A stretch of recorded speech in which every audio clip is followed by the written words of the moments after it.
तो आज की वीडियो की स्टार्टिंग करते हैं रेटिंग के थ्रू। तो आज जिस एनिमे के ऊपर हम बात करने वाले हैं उसकी रेटिंग अगर तुम IMDb पे जाके देखोगे तो सिर्फ 6.6 है, जो कि एवरेज सी है। पर क्या सच में ये एक एवरेज एनिमे है? क्या तुम सच में इस एनिमे को देखने के बाद बोलोगे कि ये एक एवरेज एनिमे है?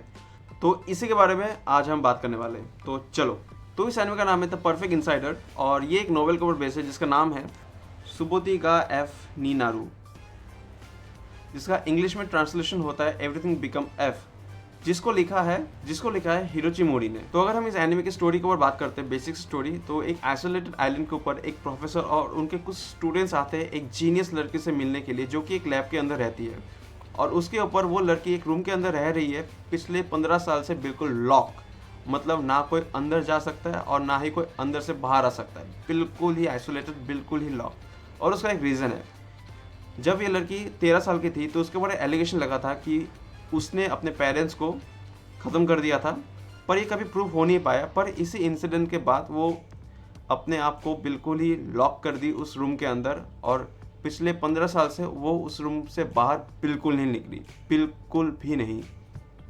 पर इनफैक्ट वो पिछले 15 साल से एक रूम के अंदर बंद है। कोई उस रूम के अंदर घुस के उसको मार के उस रूम से बाहर चला जाता है। किसने मारा हमें नहीं पता। क्या उस लड़की ने अपने पेरेंट्स को ख़त्म किया था हमें नहीं पता। मतलब पता है, मैं बोलूँगा नहीं, अगर तुम इस एनिमे को देखोगे तो तुम्हें पता चल जाएगा। तो यही थी इस एनिमे की बेसिक सी स्टोरी, बहुत ही ज़्यादा बेसिक स्टोरी। और अब आता है मेरी फीलिंग्स क्या है इस एनिमे को लेकर। तो आई एम श्योर मैंने और तुम लोगों ने भी काफ़ी ज़्यादा मर्डर मिस्ट्री देखी होगी मूवीज़ के अंदर, टीवी सीरीज़ के अंदर, और इनफैक्ट मैंने सेम कॉन्सेप्ट एक बंद कमरे के अंदर मर्डर मैंने CID के अंदर देखा था बचपन में, बिल्कुल सेम कॉन्सेप्ट। मतलब एक बंद कमरे के अंदर कोई हो जाता है किसी का कुछ और फिर मतलब हाँ, समझ जाओ।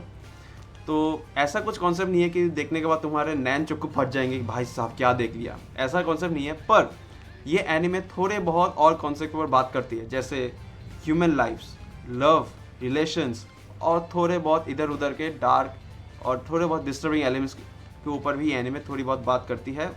और हमें कुछ चीज़ें दिखाई जाती है जो कि काफ़ी ज़्यादा इंटरेस्टिंग है। ये एनिमे अगर तुम देखोगे सिर्फ एक सीज़न और 11 एपिसोड लंबा है, मतलब बहुत ही छोटा एनिमे है। और जब इस एनिमे को देख रहा था तो मुझे लग रहा था मैं कोई नॉवल पढ़ रहा हूँ या फिर कोई मुझे बैठ के नॉवल सुना रहा है, क्योंकि ये एनिमे बहुत ही ज़्यादा हैवीली बेस है कन्वर्सेशन के ऊपर। मतलब तुम्हें बहुत ही ध्यान से हर एक कन्वर्सेशन सुनना पड़ेगा, ध्यान देना पड़ेगा इस एनिमे को समझने के लिए।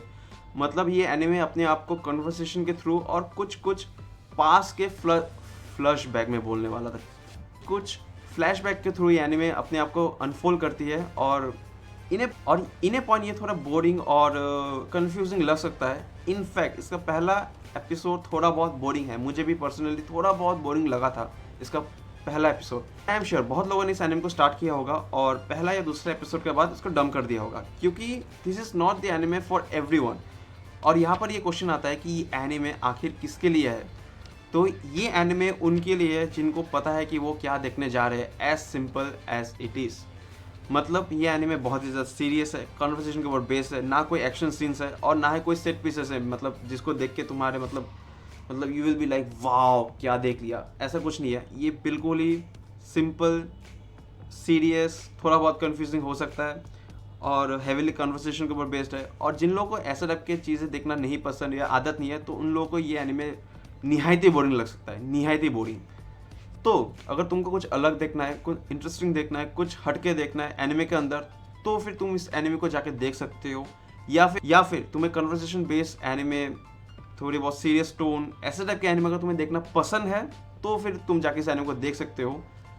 You are going to enjoy this anime.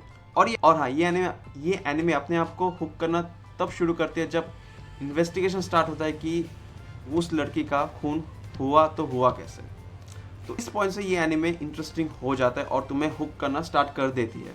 तो अगर तुम्हें पता है तुम इस एनिमे को क्यों देखने जा रहे हो, तो इस एनिमे को जाके देखो। और अगर तुम बस टाइम पास के लिए इस एनिमे को देखना चाहते हो तो मत देखो, तुम सिर्फ पहला एपिसोड देखने के बाद इस एनिमे को बंद करके रख दोगे। So yeah that's it for the video. I hope you like this video. If you do, like share subscribe, और अगर कोई रिकमेंडेशन हो कुछ भी हो तो comment down below. See you in the next one.